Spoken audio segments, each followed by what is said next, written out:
This is Digital Marketing Asia, covering everything digital in Asia. Hi, welcome back to another podcast by Digital Marketing Asia. My name is Anthony Conduras, and this month I'm talking to you about user journeys. It's a term that I think most of us know. We hear a lot about it, but I don't see it practiced very much when I visit a lot of sites.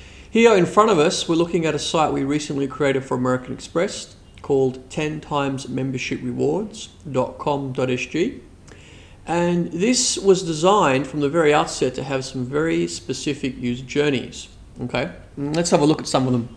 So in the middle here, with this graphics which are displayed moving left and right, which we can control, is what we call the layman's journey. So this is the person who's very visually orientated. They're very much driven by either by a picture or by the name of a brand, and they will impulsively click on one of these based on either the visual or the name. The other sort of type of user is not so interested in the visuals. They may be more interested in what other people are viewing. So they're interested to see what are the top views on the site. Or they might be more interested in the traditional sense, where they have in their own mind some of the categories that they're interested in. Like, for instance, they might be very much spending their money on say home and electronics, and so what they want to understand is what are all the merchants or the brands that sit behind that particular category of spend. If I go back to the home page, you can see some of the other ones. People may be interested in what is actually just new, what are the latest merchants which have been added to the website.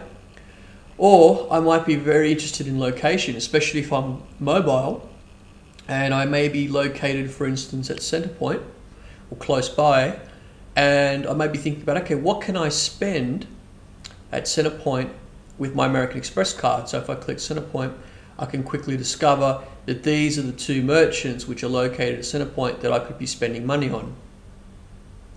So each of these provides a different psychology.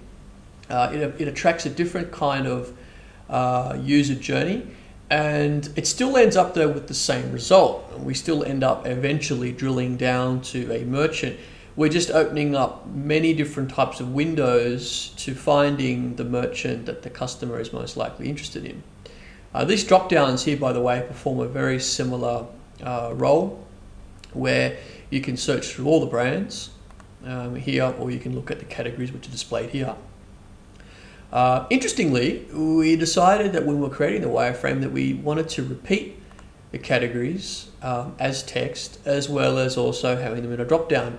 And you'd be surprised that a lot of visitors actually will not look at, for instance, one of these drop downs. They may in fact have a blindness to drop downs and like to see links spelt out very much like the way where they can glance without having to click, and then find something they like and then click directly on that. So I hope that was useful, and I think when you're creating your sites, you should be thinking about what are the key user journeys, and actually write them down and give them names, and then think about how many clicks away the person is from the content in that user journey, and then perhaps using analytics track which user journeys are most popular, and then think about optimizing those later. Thanks very much. I hope that was a useful podcast. Look forward to talking to you again in our next podcast. Thanks very much. Bye now. This is Digital Marketing Asia, covering everything digital in Asia.